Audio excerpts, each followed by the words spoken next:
ಅರೆ ಕಡಿಮೆ ಹಾಕು ಆದ್ರೆ ಅಸ್ಲಿ ಹಾಕು. MDH ಕಾಶ್ಮೀರಿ ಕೆಂಪು ಮೆಣಸಿನ ಪೌಡರ್. ಉದ್ಯಮಿ ಸಿಜೆ ರಾಯ್ ಆತ್ಮಹತ್ಯೆ ಪ್ರಕರಣಕ್ಕೆ ಸಂಬಂಧಪಟ್ಟಂತೆ ಪೊಲೀಸರಿಗೆ ರಾಯ್ ಅವರ ಪ್ರೊಫೆಷನಲ್ ಡೈರಿ ಸಿಕ್ಕಿದೆ.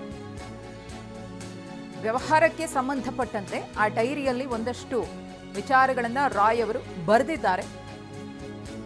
ರಾಯ್ ಅವರ ಕಚೇರಿಯಲ್ಲಿ 2026 ಕ್ಯಾಲೆಂಡರ್ ವರ್ಷದ ಡೈರಿ ಪತ್ತೆಯಾಗಿದೆ. ಯಾವ್ಯಾವ ದಿನ ತಮ್ಮ ವ್ಯವಹಾರ ಏನೇನಾಗಿದೆ ಅನ್ನೋದ್ರ ಬಗ್ಗೆ ಆ ಡೈರಿಯಲ್ಲಿ ಉಲ್ಲೇಖ ಮಾಡಿದ್ದಾರೆ ಅನ್ನೋದು ಗೊತ್ತಾಗ್ತಿದೆ. ಪ್ರಮುಖ ವ್ಯವಹಾರಗಳ ಬಗ್ಗೆ ಬರೆದಿರುವುದು. ಡೈರಿಯನ್ನು ತನಿಖೆಯ ಭಾಗವಾಗಿ ಇದೀಗ ಪೊಲೀಸರು ಪರಿಗಣಿಸಿದ್ದಾರೆ. ಸಾಕ್ಷಿಯಾಗಿ ಪರಿಗಣಿಸಿ ತನಿಖೆಯನ್ನು ಕೂಡ ಚುರುಕುಗೊಳಿಸಿದ್ದಾರೆ. ವ್ಯವಹಾರಕ್ಕೆ ಸಂಬಂಧಪಟ್ಟಂತೆ ಅವರು ಏನು ಡೀಟೇಲ್ಸ್ ಅನ್ನು ಬರೆದಿದ್ದಾರೋ ಅಥವಾ ಯಾರದಾದ್ರೂ ಹೆಸರುಗಳನ್ನು ಬರೆದಿದ್ರೆ ಅಗತ್ಯ ಬಿದ್ದರೆ ಅವರನ್ನು ಕೂಡ ವಿಚಾರಣೆಗೆ ಒಳಪಡಿಸುವ ಸಾಧ್ಯತೆ ಇದೆ. ಇನ್ನು ರಾಯ್ ಅವರು ಗುಂಡು ಹಾರಿಸಿಕೊಂಡ್ರು ಯಾರಿಗೂ ಕೂಡ ಗೊತ್ತಾಗಿರಲಿಲ್ಲ. ಕಚೇರಿಯಲ್ಲಿದ್ದ ಯಾರಿಗೂ 20 ನಿಮಿಷದವರೆಗೆ ರಾಯ್ ಅವರು ಈ ರೀತಿ ಶೂಟ್ ಮಾಡಿಕೊಂಡಿದ್ದಾರೆ ಅನ್ನೋ ವಿಷಯ ಗೊತ್ತಿರಲಿಲ್ಲ. ಪಾಯಿಂಟ್ ಬ್ಲಾಕ್ನಲ್ಲಿ ಶೂಟ್ ಮಾಡಿಕೊಂಡಿದ್ರು ಸಿಜೆ ರಾಯ್. ಅಷ್ಟು ಮಾತ್ರವಲ್ಲ, ಸಿಜೆ ರಾಯ್ ಅವರ ಚೇಂಬರ್ಗೆ ಸೌಂಡ್ ಪ್ರೂಫ್ ಇತ್ತು. ಯಾರು ಏನೇ ಮಾತನಾಡಿದ್ರು ಕೂಡ ಹೊರಗಡೆ ಕೇಳಿಸ್ತಾ ಇರಲಿಲ್ಲ. ತನ್ನ ವ್ಯವಹಾರ ಹೊರಗಡೆ ಕೇಳಿಸದಂತೆ ತಮ್ಮ ಚೇಂಬರ್ ಅನ್ನ ಡಿಸೈನ್ ಮಾಡಿಕೊಂಡಿದ್ರು ಸಿಜೆ ರಾಯ್ ಅವರು. ಹೀಗಾಗಿ ಅವರು ಶೂಟ್ ಮಾಡಿಕೊಂಡ್ರು ಕೂಡ ಸಿಬ್ಬಂದಿಗೆ ಗೊತ್ತಾಗಿರಲಿಲ್ಲ. ಸಿಬ್ಬಂದಿ ಬಾಗಿಲನ್ನ ತಟ್ಟಿದಾಗ ರೆಸ್ಪಾನ್ಸ್ ಮಾಡಿರಲಿಲ್ಲ. ನಂತರದಲ್ಲಿ ಬಾಗಿಲನ್ನ ಒಡೆದು ಒಳಗೆ ಹೋದಾಗ ರಾಯ್ ಅವರು ಕುಸಿದು ಕೂತಿದ್ದಂತಹ ದೃಶ್ಯ ಸಿಬ್ಬಂದಿಯ ಕಣ್ಣಿಗೆ ಬೀಳುತ್ತೆ.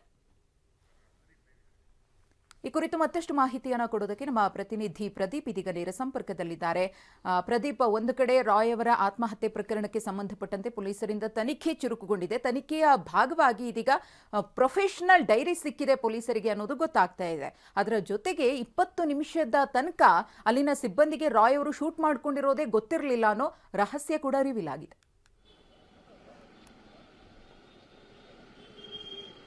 ಖಂಡಿತ ಮಧುಶ್ರೀ, ಶುಕ್ರವಾರ ಸಂಜೆ ಆತ್ಮಹತ್ಯೆ ಮಾಡಿಕೊಂಡಂತಹ ಸಿಜೆ ರಾಯ್ ಅವರ ಪ್ರಕರಣ ಒಂದು ದೊಡ್ಡ ಸಂಚಲನವನ್ನು ಉಂಟು ಮಾಡಿದೆ. ಆದರೆ ಈ ಒಂದು ಪ್ರಕರಣದಲ್ಲಿ ಸದ್ಯಕ್ಕೆ ಪೊಲೀಸರು ಅವರ ಮೊಬೈಲ್ ಫೋನನ್ನು ಸಹ ವಶಕ್ಕೆ ಪಡ್ಕೊಂಡು FSL ಗಳಿಸುವ ಕೆಲಸವನ್ನು ಮಾಡಿದ್ದಾರೆ. ಆದರೆ ಪೊಲೀಸರು ಅವರ ಒಂದು ಕಚೇರಿಯಲ್ಲಿ ಹುಡುಕಾಟವನ್ನು ನಡೆಸಿದಾಗ ಅವರ ಒಂದು ತನಿಖೆಯ ವೇಳೆ ಸಿಜೆ ರಾಯ್ ಅವರು ಬರ್ಕೊಂಡಿದ್ದಂತಹ ಒಂದು ಡೈರಿ ಸಿಕ್ಕಿರುವಂಥದ್ದು. ಅದು 2026 ಕ್ಯಾಲೆಂಡರ್ ವರ್ಷದ ಡೈರಿ ಆಗಿರುವಂಥದ್ದು. ಆದರೆ ಈ ಒಂದು ಡೈರಿಯಲ್ಲಿ ಯಾವುದೇ ರೀತಿಯಂತಹ ಪರ್ಸನಲ್ ವಿಚಾರಗಳನ್ನು ಅವರು ಉಲ್ಲೇಖಿಸಿಲ್ಲ.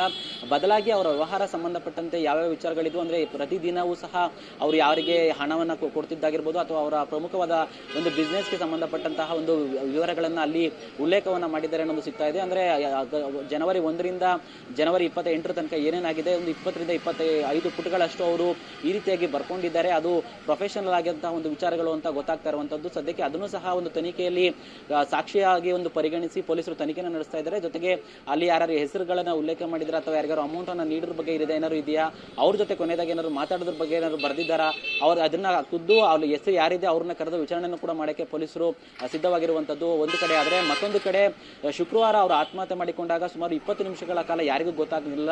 ಮಧ್ಯಾಹ್ನನೇ ಅವರು IT ಅಧಿಕಾರಿಗಳ ದಾಳಿ ಆಗಿರೋ ಕಾರಣಕ್ಕಾಗಿ ಕಚೇರಿಗೆ ಬಂದು ಅವರ ತನಿಖೆಯನ್ನು ಎದುರಿಸಿದ್ರು. ವಿಚಾರಣೆ ಏನೇನೆಲ್ಲ ಮಾಡಿದ್ರು ಅದಕ್ಕೆಲ್ಲವೂ ಸಹ ಉತ್ತರವನ್ನ ಕೊಟ್ಟಿದ್ರು. ದಾಖಲಾತಿಗಳು ಏನೇನೆಲ್ಲ ಕೇಳಿದ್ರು ಎಲ್ಲವನ್ನೂ ಸಹ ಅವರು ಒದಗಿಸಿದ್ರು. ಆದರೆ ದಾಖಲಾತಿಗಳನ್ನು ಕೊಟ್ಟು ವಿಚಾರಣೆ ಎದುರಿಸಿ ಅವರು ರೂಮ್ಗೆ ಹೋದವರು ಮತ್ತೆ ಸುಮಾರು 20 ನಿಮಿಷಗಳ ಕಾಲ ಹೊರಗಡೆ ಬಂದಿರಲ್ಲ. ತಮ್ಮ ಗನ್ಮ್ಯಾನ್ಗೂ ಸಹ ನನಗೆ ಯಾರು ಡಿಸ್ಟರ್ಬ್ ಮಾಡಬೇಡಿ, ನಾನು ಒಳಗಡೆ ಇರ್ತೀನಿ ಅಂತ ಹೇಳಿ ಹೋಗಿದ್ರು. ಹೀಗಾಗಿ ಅವರು ಊಟ ಮಾಡ್ತಾ ಇರ್ಬೋದು, ಇಲ್ಲ ರೆಸ್ಟ್ ಮಾಡ್ತಾ ಇರ್ಬೋದು ಅಂತ ಸಹ ಸಿಬ್ಬಂದಿ ಅನ್ಕೊಂಡಿದ್ರು. ಆದ್ರೆ 20 ನಿಮಿಷ ಆದ್ರೂ ಸಹ ಅವರು ಯಾವುದೇ ರೀತಿಯಿಂದ ಪ್ರತಿಕ್ರಿಯೆ ನೀಡದೇ ಇದ್ದಾಗ ಸಿಬ್ಬಂದಿಗಳು ಬಾಗಿಲನ್ನ ತಟ್ತಾರೆ. ಆದ್ರೂ ಸಹ ಬಾಗಿಲನ್ನ ತೆಗೆಯಲ್ಲ. ಈ ವೇಳೆ ಬಾಗಿಲನ್ನ ಒಡೆದು ಒಳಗಡೆ ಹೋದಾಗ ರಾಯ್ ಅವರು ಕುರ್ಚಿ ಮೇಲೆ ಅವರು ಕುಸ್ತು ಬಿದ್ದಿದ್ರು. ಅಲ್ಲಿ ಅದು ಆಗ್ಲೇ ಅವ್ರಿಗೆ ಗೊತ್ತಾಗಿದ್ದು ಶೂಟ್ ಮಾಡ್ಕೊಂಡು ಇವರು ಆತ್ಮಹತ್ಯೆ ಮಾಡ್ಕೊಂಡಿರೋದು ಅಂತ. ಸದ್ಯಕ್ಕೆ ಪೊಲೀಸರು ಈ ಒಂದು ಎಲ್ಲವನ್ನು ವಿಚಾರಗಳನ್ನು ಸಹ ಅವರ ತನಿಖೆಯಲ್ಲಿ ಬಳಸಿಕೊಂಡು ಅವರ ತನಿಖೆಯನ್ನ ಮುಂದುವರಿಸ್ತಾ ಇದ್ದಾರೆ. ಮಧುಶ್ರೀ, ಧನ್ಯವಾದ ಪ್ರದೀಪ್ ತಮ್ಮ ಮಾಹಿತಿಗಾಗಿ. MDH ನ ಕಿಚನ್ ಅಲ್ಲಿದ್ರೆ ನಾವು ಎಲ್ಲವನ್ನು ಮಾಡಬಹುದು. ಬೆಂಗನ್ ಕ ಬರ್ತಾ, ಆಲೂ ಗೋಬಿ, ಬಿಂಡಿ ಮಸಾಲಾ, ಇನ್ನೂ ಬಹಳಷ್ಟು.